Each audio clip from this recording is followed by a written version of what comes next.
الحمدللہ رب العالمین والصلاۃ والسلام علی سید الانبیاء والمرسلین اما بعد فاعوذ باللہ من الشیطان الرجیم بسم اللہ الرحمن الرحیم۔ محترم بزرگوں، دوستوں، نوجوان ساتھیوں، محترم بہنوں، پیارے بچوں، السلام علیکم ورحمۃ اللہ وبرکاتہ۔ آج کی ویڈیو میں روزے کے چند مسائل بیان کی جائیں گے۔ روزے کی نیت دل کے قصد اور ارادے کا نام ہے، زبان سے کہہ لینا افضل ہے۔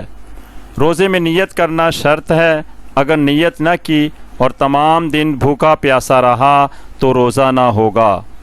روزے کی نیت رات ہی سے کر لینا چاہیے، ورنہ صبح صادق سے پہلے روزہ بند کرتے ہوئے کرے، ورنہ آدھے دن یعنی زوال سے پہلے نیت کر لے، روزہ ہو جائے گا، بشرطے کہ اس دوران کچھ کھایا پیا نہ ہو۔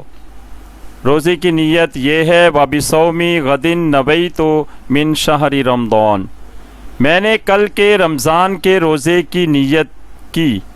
روزے کی نیت اردو یا اپنی مادری زبان میں بھی کر سکتے ہیں، مگر عربی میں کرنا افضل و اعلیٰ ہے۔ روزے کے چند جائز امور۔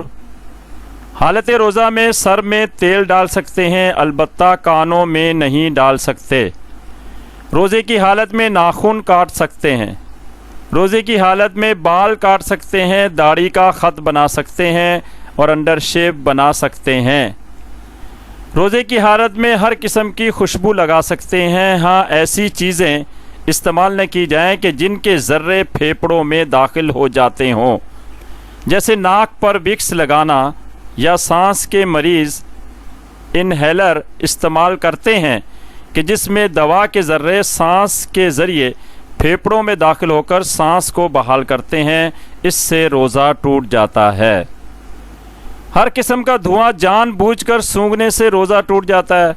گاڑیوں، راہ چلتے ہوئے کچرے کے دھوئیں سے اپنے آپ کو بچائیں، اور ہو سکے تو ناک اور منہ کو کپڑے سے ڈھانک لیں۔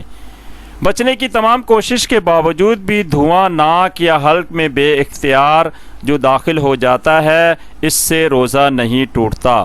جان بوجھ کر ایسا کرے گا تو روزہ ٹوٹ جائے گا۔ اسی طرح حالت روزہ میں کوشش کریں مچھروں سے بھگاؤ کے لیے گلوب وغیرہ نہ جلائیں۔ حالت روزہ میں احتلام ہو جانے سے روزہ نہیں ٹوٹتا، بس جلد غسل کر کے پاک ہو جانا چاہیے، اور حالت روزہ میں غسل کرتے ہوئے کلی گرگرے کے ساتھ نہ کریں۔ اسی طرح ناک میں پانی نرم باسے تک نہ کھینچیں کہ پانی اندر چلے جانے کا احتمال ہے۔ حالت روزہ میں غسل فرض ہو جانے کی صورت میں ان دونوں چیزوں کے بغیر بھی غسل ہو جاتا ہے۔ ناگزیر صورتوں میں حالت روزہ میں انجیکشن وغیرہ لگوایا جا سکتا ہے۔ روزے کی حالت میں سر اور داڑھی میں مہندی لگا سکتے ہیں، البتہ ہاتھ اور پاؤں میں مرد کے لیے مہندی لگانا عام حالات میں بھی منع ہے، عورتوں کے لیے جائز ہے۔ اللہ تبارک و تعالی سے دعا ہے کہ ان مسائل پر ہمیں عمل کرنے کی توفیق عطا فرمائے۔ آمین۔ وما علینا الا البلاغ۔